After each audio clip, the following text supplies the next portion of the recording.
extraño, pero era cierto, así que me dio un poco así de miedo ponerlos.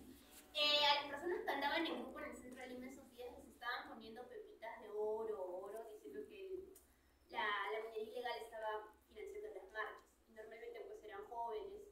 Se reportaron 2 o 3 casos de gente cercana a mí, por lo cual decidí suspender las marchas, suspender las salidas.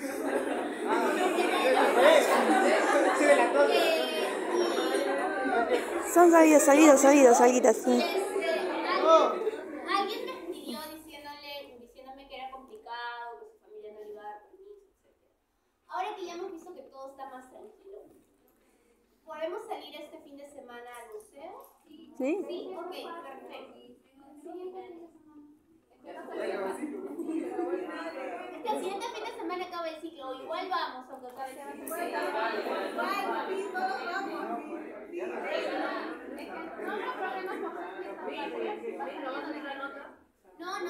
haber problema. Subirles es que no podría, porque ya se cierran actas el 3. O sea, yo el día 2 tengo que tener todas sus notas, promediarlo con su examen.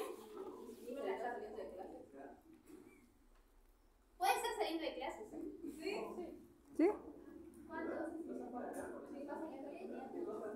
O puede ser antes. ¿Cómo que antes? No te sé. Pinche. 6 puntos. Ah, es verdad. Ya no se puede. Ok, chicos, entonces, tenemos varias lecturas por revisar. Obviamente no vamos a acabar ese sílabo demasiado ambicioso que hice porque pensé que nos íbamos hasta la quincena de agosto, cosa que no es cierto.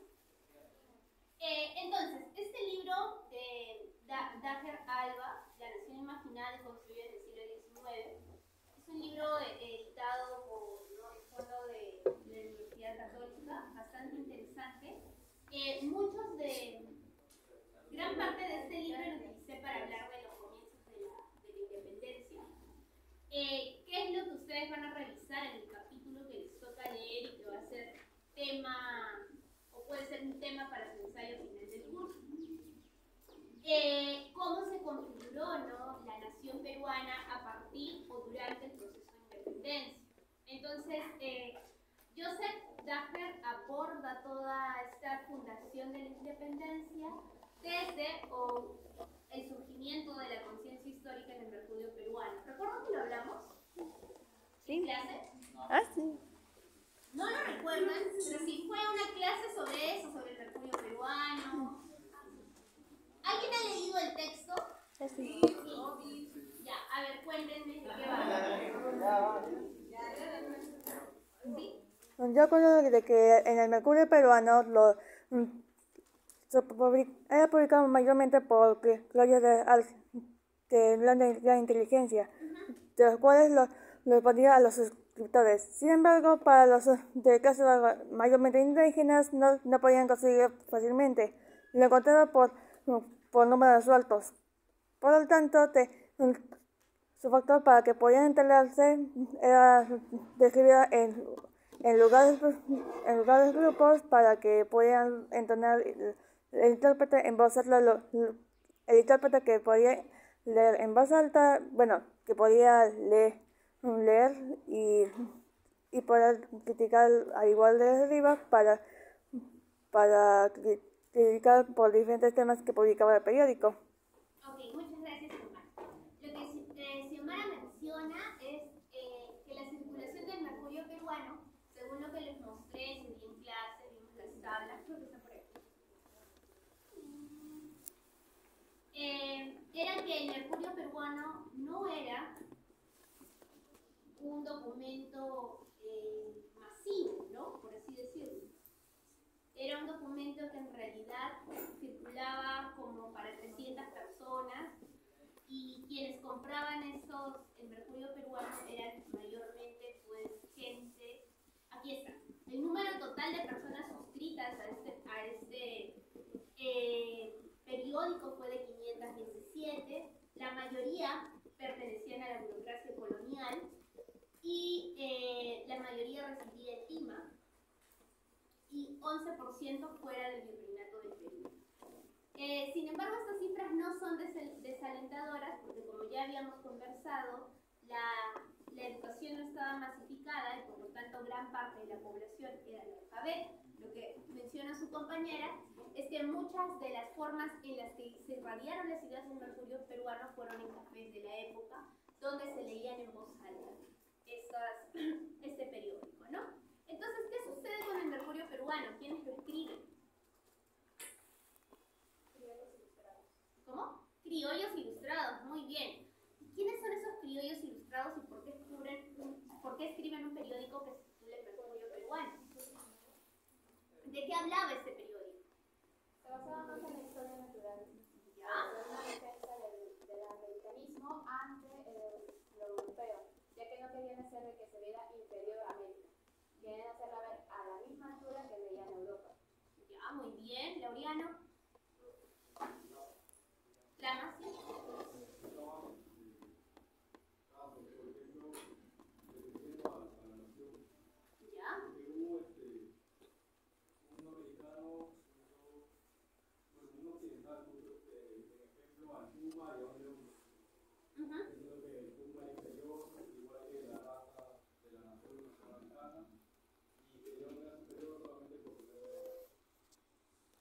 Ya.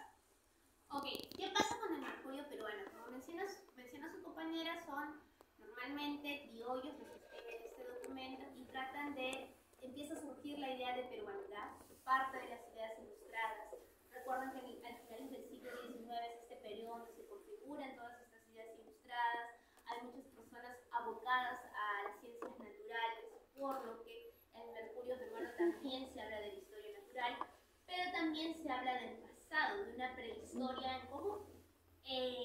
Por lo que muchos mencionan que el Mercurio peruano es el primer periódico o la primera publicación de circulación nacional e internacional en lo que antes era el virreinato, que empieza a generar esta idea de diferencia de Occidente, en este caso de España, y de un sentido de comunidad o de pertenencia.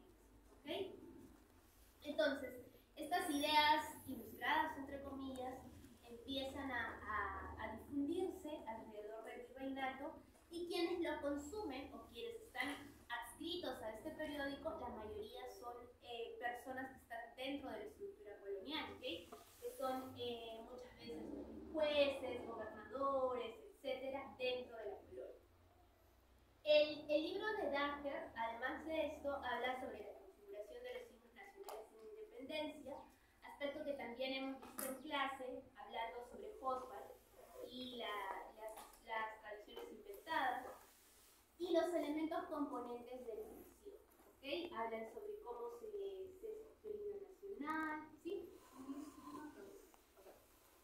¿Cómo el Mercurio peruano da a que habla como una siembra para la independencia?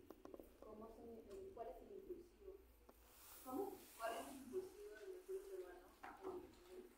Ya, a ver, primero, ¿recuerdan que habíamos conversado en la clase pasada sobre las independencias y sobre cómo la independencia en realidad fue pues, promovida por cierto grupo? ¿Qué grupo fue el que promovió la independencia? Los criollos, muy bien. En ese sentido, el Mercurio peruano no difundió unas ideas de una patria donde se incluía a todos, sino era una mirada de los criollos, ¿ok? ¿Qué es lo importante, lo resaltante del Mercurio peruano, chicos?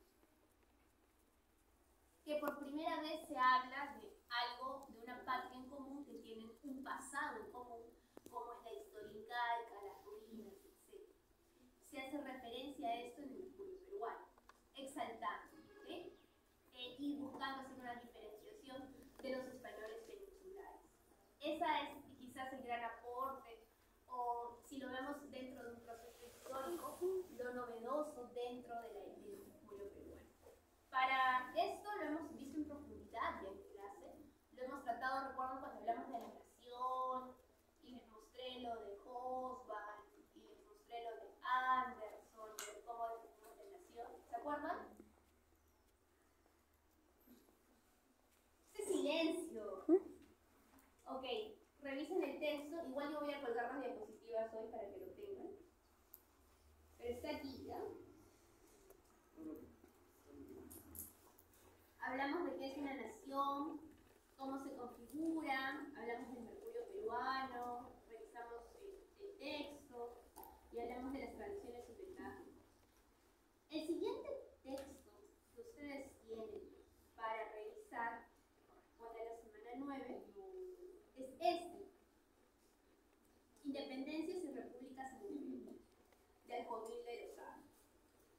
¿Alguien ha revisado el texto? ¿Ah? Chicas, chicos, recomendación. El 26 entregan su examen, ¿verdad? ¿Y qué cosa van a, qué ensayo van a escribir si no han revisado ninguna lectura?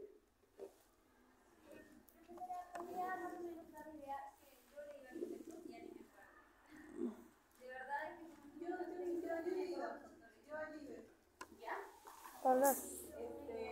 Bueno, en ese texto nos habla sobre varios conceptos vacíos de democracia, política, Estado, donde nos explican que ha sido difícil para el Perú la construcción de estos conceptos, ya que surgieron muchas ideologías en torno a la independencia, muchas corrientes de diferentes ideologías, ¿no? Y ha sido difícil poder hacer una idea concreta de todos estos conceptos. También justifican, por así decirlo, el fracaso de la democracia por ciertas disputas que hubo entre la resistencia andina, los combates que hicieron, pero el autor enfatiza que no fue por eso, sino que fueron por que no había una sola integración de naciones, también había un cruce de intereses por parte de cada clase social, ¿no? En el texto también nos habla sobre la guerra del Pacífico y lo que significó para el Perú ese suceso, que fue como un fracaso a lo que era la dignidad de la nación. Más que todo, hablaba sobre los conceptos de democracia política, que era difícil poder esquematizarlo. Ok, muchas gracias. Gilén, ¿no? ¿Quién más intervino? ¿Sí? Xiomara, Melissa, ¿quién más? ¿Quién más? ¿Quién más intervino? Lama. Ya. Dime ahí. Ese texto yo recuerdo que durante la independencia se trató de implantar un régimen, pero esta régimen que implantaron fue la democracia, pero no fue una democracia buena debido a que había múltiples intereses entre los pobladores. Entonces el gobierno que se implantó dieron promesas que al final fueron no promesas para todos, sino para algún sector un sector de la población. Entonces, el autor menciona que se creó una imagen pesimista debido a que este proyecto que se hizo no funcionó. Y eso se fue. Ok, muy bien, Sai. ¿Alguien más? Ay, miren, cuando agarro mi cuaderno y estoy apuntando participaciones y todos quieren hablar. Dime, Jairo. Bueno, creo que también menciona el autor esa imagen fallida de Estado porque en realidad no se tenía algo claro. Habían muchas posturas en esa época y de hecho hasta ahora hay varias posturas sobre lo que se pretendía lograr con la independencia, ¿no? Tenemos el caso, por ejemplo, ¿no? de los conservadores y los liberales en esa época, ¿no? Que tenían posturas distintas sobre los objetivos de la independencia. Aparte de eso, lo relaciona con el Estado actual, ¿no? Se ve como una nación fallida, en base también a los hechos que pasamos actualmente, ¿no? Crisis sociales, por ejemplo, que requieren un cambio renovador, ¿no? Una renovación de la política actual, y por eso se remonta a ese hecho de la independencia para ver desde dónde inició esta nación fallida, ¿no? Ok, muy bien, muchas gracias. ¿Alguien más? ¿Sí? Bueno, en el texto principalmente fue la diversificación de pensamientos respecto a la formación de la ciudadanía. Esto que ocasiona es que ustedes diferentes pensamientos que se llegan a formar a lo largo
en el ejército, ¿no? Se encuentra la parte de la República.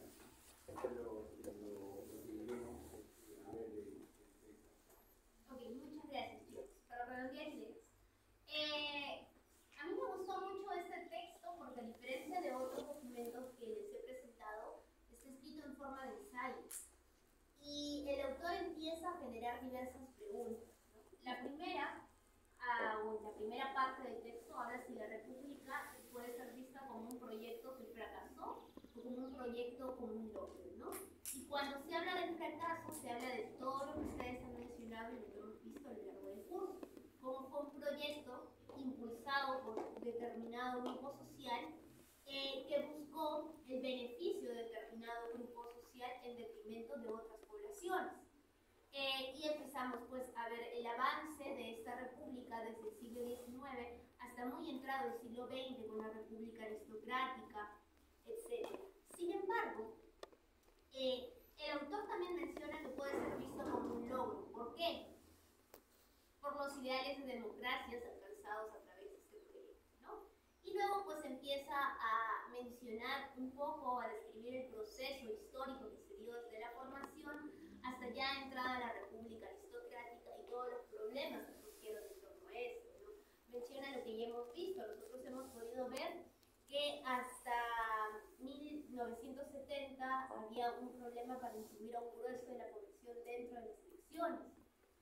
Y todas las pugnas y luchas que tuvieron estas comunidades indígenas, comunidades campesinas, por tener una participación dentro del Estado como ciudadanos.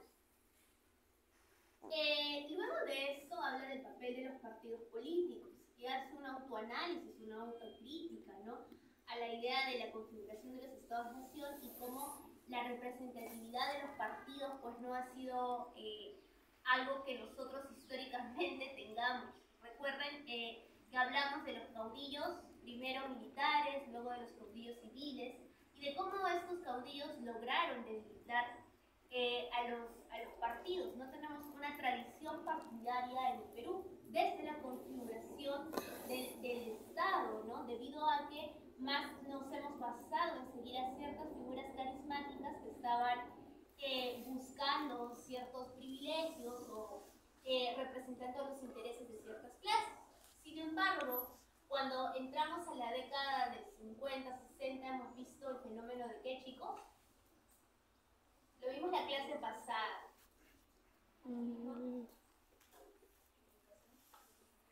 O sea, por las puras ya les pongo un video y todo.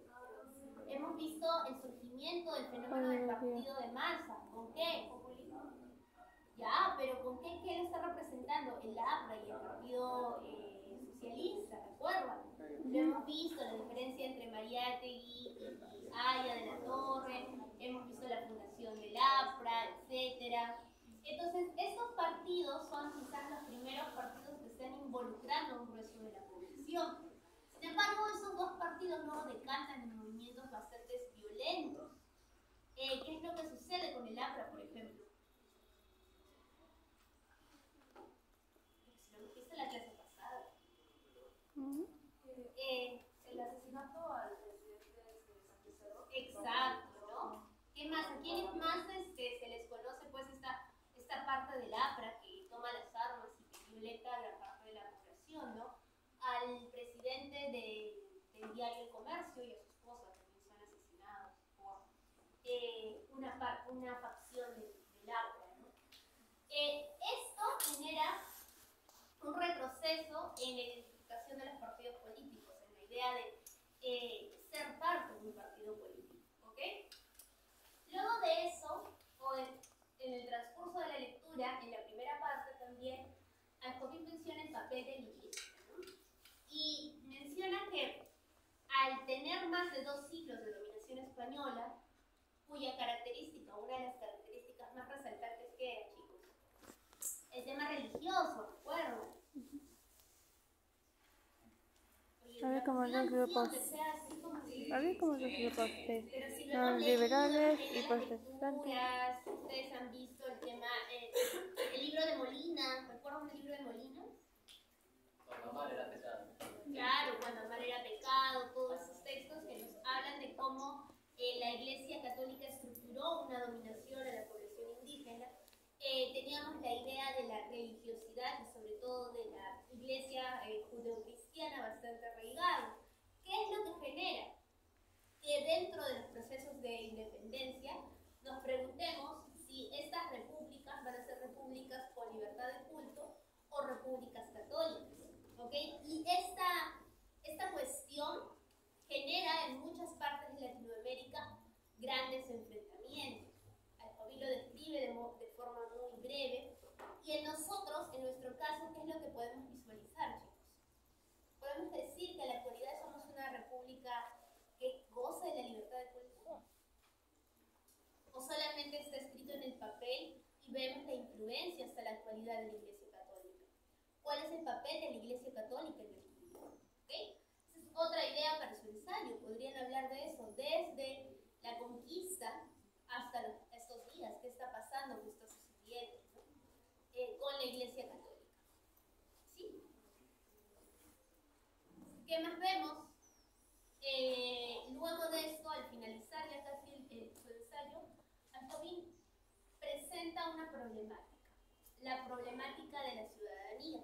Es algo que hemos venido viendo a grandes pincelazos a lo largo del curso, sobre todo a lo largo de las 5 últimas sesiones. Entonces, ¿cómo se construye la ciudadanía en el Perú, chicos? Y necesito una víctima. A ver, propon un número. 15. 1, 2, 3, 4, 5, 6, 7, 8, 9, 10, 11, 12, 13, 14. Señorita que está a punto de sentarse, ¿puede leer por favor?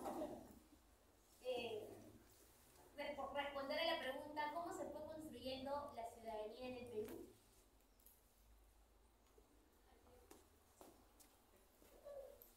Esta es una pregunta clave para comprender las transformaciones subjetivas de las poblaciones peruanas con respecto a la política. La ciudadanía implica el derecho a participar en la política. Es decir, la ciudadanía moderna está relacionada con la problemática del quehacer de la política concebida en función de voluntad, derechos y obligaciones del ciudadano. En ese sentido, esta forma de pensar y actuar en la política genera una pasión por la igualdad que se puede dar, como lo sostiene Alexis de Tocqueville en La democracia con América. Con libertad o sin ella, esa es la función central del mundo moderno. Ok, ¿qué nos quiere decir esta frase? ¿Qué sucede con la democracia?